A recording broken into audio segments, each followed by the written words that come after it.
नमस्कार, जय श्री राधे। स्वागत है आप सबका प्राच्य वैदिक स्टोव में। आज आप लोगों के लिए लाया हूँ एक नए विषय, मनुष्य के भाग्य और उसके द्वारा, उसके पूर्वजों द्वारा किए हुए पाप कर्मों के परिणाम प्राप्त होने वाले फलों के विषय में। पंचम भाव से आपके द्वारा अपने पूर्व जन्म में किए हुए पुण्य कर्मों को देखा जाता है। आपने अपने जीवन में किस प्रकार के पुण्य कर्म किए हैं और उसकी कैसी श्रृंखला आपकी रही है, ये आपका पंचम भाव प्रदर्शित करता है। यदि आपका पंचम भाव उत्तम है तो निश्चित रूप से आपने पूर्वजन्म में शुभ कर्म किए हैं, शुभ कर्मों की श्रृंखला आपके साथ है और इस पंचम भाव के शुभ होने के कारण आपको अनेकों अनेक प्रकार के लाभ जीवन में प्राप्त होते रहते हैं। और दूसरा स्थान है नवम भाव, जो हमारा भाग्य कहलाता है।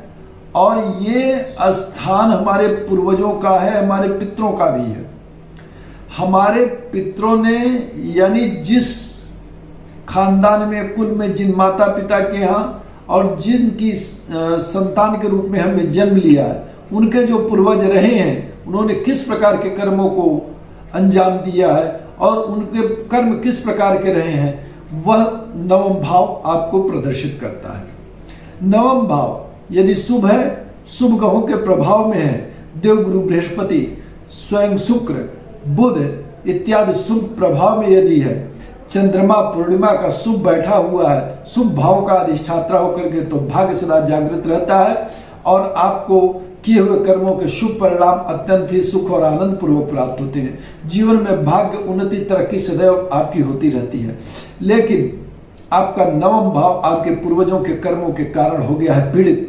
आपने जिनसे लिया है अपने जीवन में इस शरीर को उधार, जिससे लिया इस शरीर का दान, उनके कर्म कैसे रहे। आपने इतना बड़ा दान ले लिया उनसे और आप तो समझ नहीं पाए कि इस दान के बदले में उन्होंने अपने पाप कर्मों का भी दान किया है आपको। तो इन पाप कर्मों के फल को ही इस जीवन में आप भोग रहे हैं।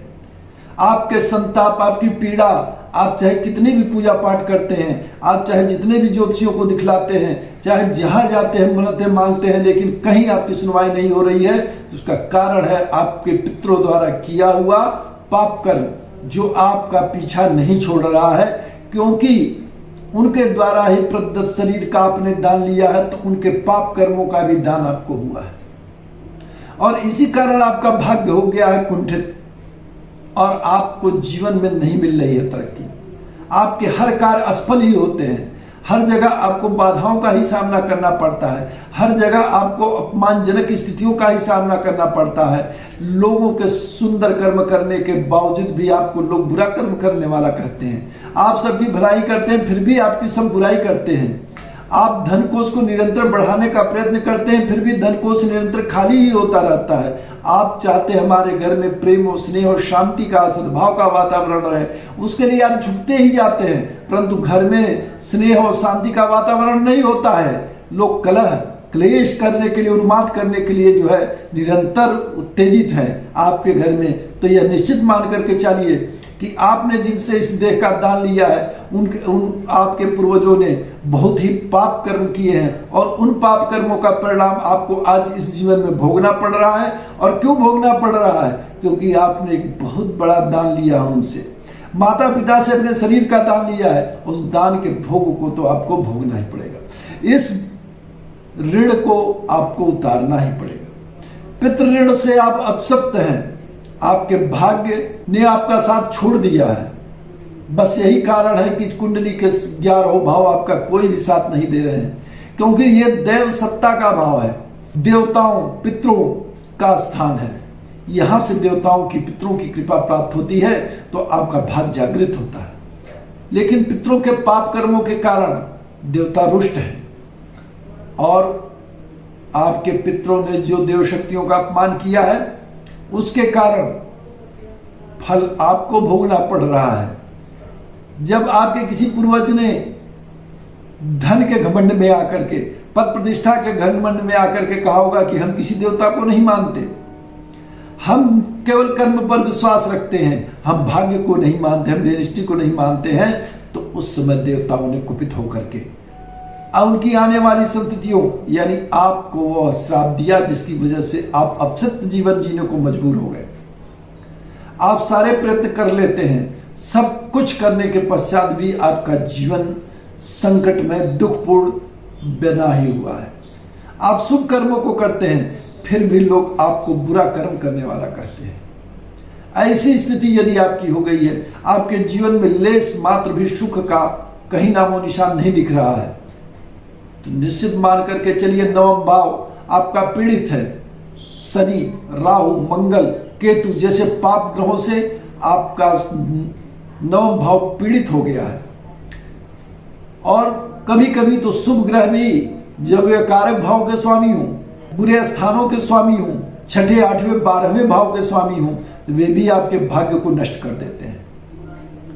यदि आपका भाग्य भाव पाप कर्तरी योग में आ गया, उस पर बहुत ज्यादा पाप ग्रहों की दृष्टि पड़ गई, तो वे सब के सब मिलकर के आपके समस्त भाग्य को नष्ट करते हो। जिसका भाग्य नष्ट हो गया उसके जीवन में कुछ भी नहीं है, क्योंकि आपको फल नहीं मिलेगा। इसीलिए भगवान कृष्ण ने गीता में कहा था, कर्मण्येवाधिकारस्ते मा फलेषु कदाचन माद कर्म फल हेतु ब्रह्माते संगोस्त विकर्मणि। हे अर्जुन, तेरा कर्म में ही अधिकार है, फल में नहीं, क्योंकि फल तो देने में परम पिता के अलावा कोई भी समर्थ नहीं है। फल तो ईश्वर देगा, प्रकृति देगी, और वे जो प्रकृति देने वाले जो देवता हैं अनिश देते ही रहते हैं, जिनका आपके पूर्वजों ने अपमान किया, वे आज यदि रुष्ट होकर के उन पाप कर्म किए हुए पूर्वजों की संततियों को दंड दे रहे हैं, तो आप सोचते हैं कि मुझे किस पापों का परिणाम भोगना पड़ा है। ये परिणाम आपके पापों का नहीं है, इसमें कोई भी पाप आपने नहीं किया, आप तो शुभ कर्मों को कर रहे हैं। लेकिन आपने जिनसे इस शरीर को उधार लिया, उन्होंने पाप कर्मों को अंजाम दिया, देवताओं का अपमान किया, अपने अहं के मद में बार बार देवताओं को भला बुला कहा है, तो उनके पाप कर्मों का फल आज आप भोग रहे हैं।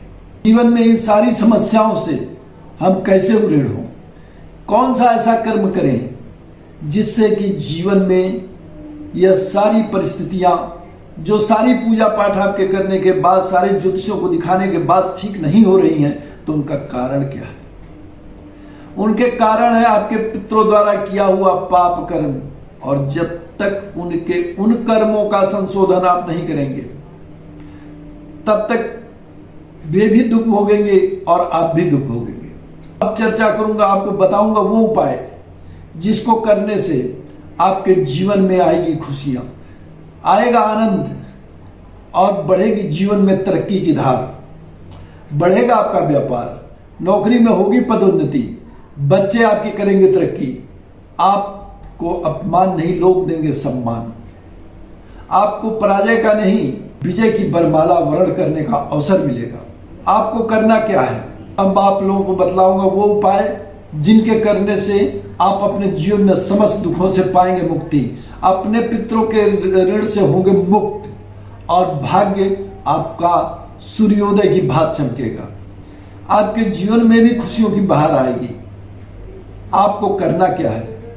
करना है नवम भाव में पितरों के द्वारा जो पाप कर्म हुए हैं, उनके द्वारा जो ऐसे कर्म हो गए जो क्षमा योग्य नहीं हैं, उनके लिए अब उन कर्मों को सुधारने के लिए पितृपक्ष आश्विनी मास में 15 दिन का होता है। इसके अलावा पितरों के लिए जो हम उपाय करते हैं वो करते हैं अमावस्या के दिन। हर मास में जब भी अमावस्या पड़ती है, आपको करना क्या है? आप अपने पितरों के पूर्वजों के द्वारा किए हुए पाप कर्मों के शमन के लिए ब्राह्मण को,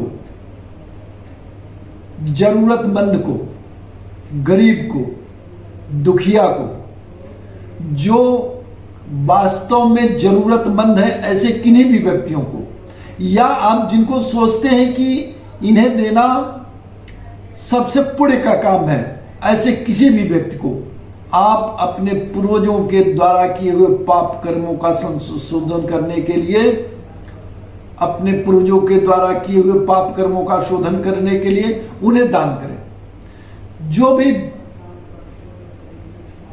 जो भी चीजें आप दान करना चाहते हैं, वस्त्र दान करें, अनाज का दान करें, किसी प्रकार के आभूषण, रत्न, कुछ भी आप दान करना चाहते हैं, जो आप सोच सकते हैं कि आपके पूर्वजों द्वारा किसी व्यक्ति का अपमान करके उसके धन को हरण कर लिया गया था, वस्त्रों का हरण कर लिया गया था, जमीन जायदाद का हरण कर लिया गया था, उन सब चीजों को आप अपने कर्मों को सुधारने के लिए नहीं, जो द्वारा किए हुए बुरे कर्मों को सुधारने के लिए, उसका शोधन करने के लिए आप हर प्रकार से धन का, अनाज का, वस्त्र का, आभूषण का, रत्नों का, जो भी आपकी शक्ति सामर्थ्य है, फल का, मिष्ठान का, जिन भी चीजों का आप दान करना चाहते हैं वो दान आप अवश्य करें। खास करके विशेष रूप से श्वेत वस्तुओं का दान अवश्य करें। श्वेत वस्त्रों का दान करें, दही का दान करें, दूध का दान करें, कपूर का दान करें, चावल का दान करें, श्वेत वस्तुओं का दान अवश्य करें। ऐसी वस्तुओं का दान करेंगे हर अमावस्या के दिन 1 संवत्सर तक, यानी 12 मास तक, और आश्विनी मास में पड़ने वाले पितृपक्ष में 15 दिन निरंतर कुछ न कुछ वस्तुओं का दान अपनी शक्ति और सामर्थ्य के अनुसार जरूरतमंद लोगों को देंगे। और जब 12 अमावस्या को इस प्रकार आप दान कर लें तो 12वीं अमावस्या को मां